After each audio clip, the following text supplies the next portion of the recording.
she decided that she wanted to use the ultimate weapon against 20th Century Fox, which was the use of her body for publicity purposes. This is a picture that really says everything and shows nothing. It was also one of Marilyn's favorites and was mine also. This is after she's come out of the swimming pool and she's just really kind of talking to George Cukor, the director, and thinking about, well, you know, what's it all about? And of course, this in those days was the most famous nude picture that had been done of her in 10 years. This was full page in Life magazine and was on covers of magazines all throughout the world.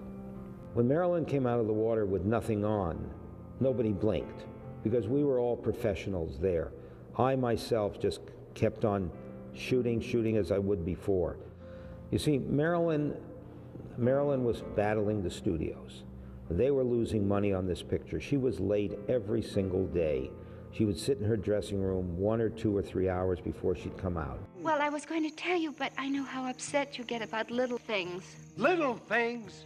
You know, she was getting paid $100,000 from 20th Century Fox to make Something's Gotta Give. Liz Taylor from the same studio was getting paid $1 million.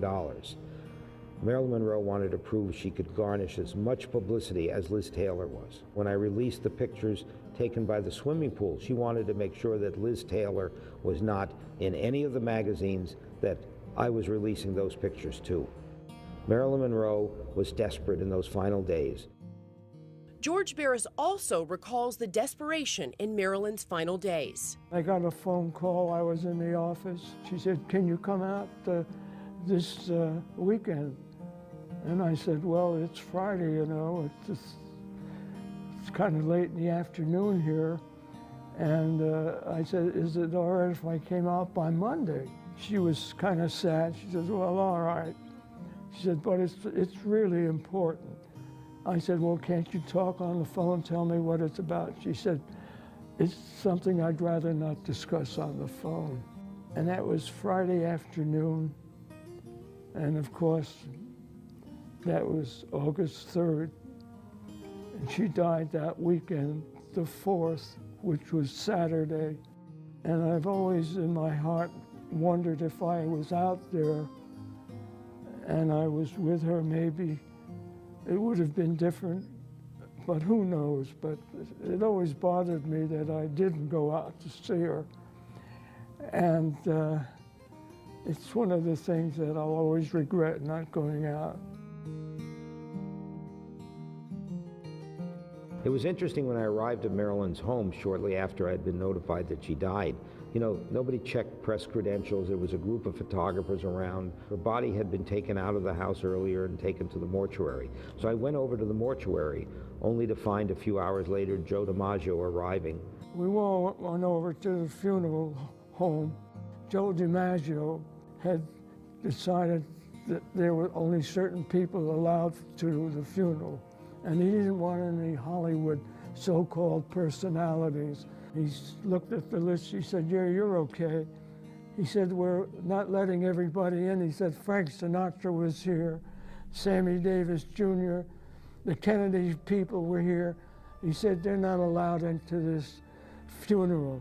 He felt that they were the ones that ruined her life.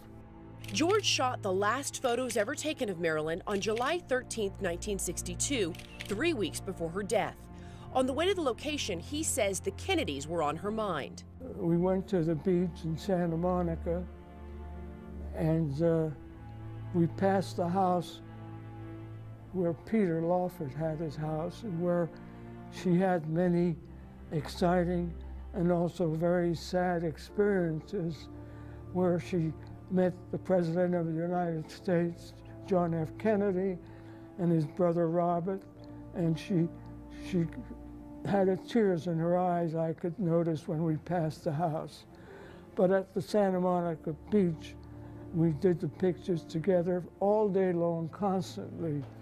And it was getting late in the afternoon, and the sun had gone down, and it was getting windy, and she was, at the last moment, getting very exhausted and tired. And she said, "George," she said, "I hope this can be the last picture." I said, "I promise it is." That she was dressed in her fisherman's sweater, and she had a little blanket covering her legs. She leaned forward, she puckered her lips and she blew a kiss to me and she said, "This is just for you." I'll never forget that day as long as I live. The house that brought back so many sad memories for Marilyn, Peter Lawford's house, is right behind me here on the Santa Monica beach. We leave you now with some special thoughts from those that were lucky enough to have known her. Thank you so much for watching Real Life, Marilyn Monroe. When I started shooting her, she caught my eye and she said, "You know, that's not a good picture from that angle. But if you go over there to the left, you know, you'll see what a good picture was." And I went over to the left, I lifted the camera, and there she was, Marilyn Monroe.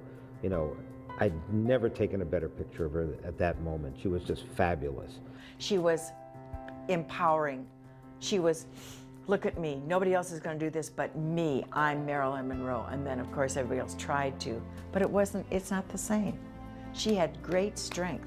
One of the things that people, I've been asked, does she really look like that in person, or does she look better on screen? No, that's what she looked like. What you see on screen is what she looked like. She was just stunning. She had said what she wanted most was to bring happiness to people.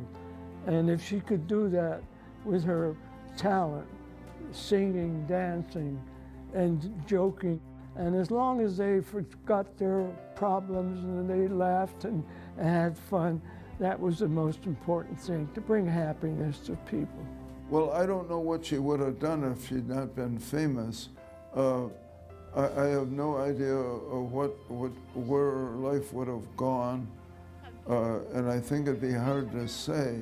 I don't think there was anything in her that would have foreordained an early demise. I don't think that she was born to die at that age. I don't know what happened to give her that I'm going to be the biggest star that's ever happened. She really did start a whole movement. I mean, she was it. She was hot. Good night.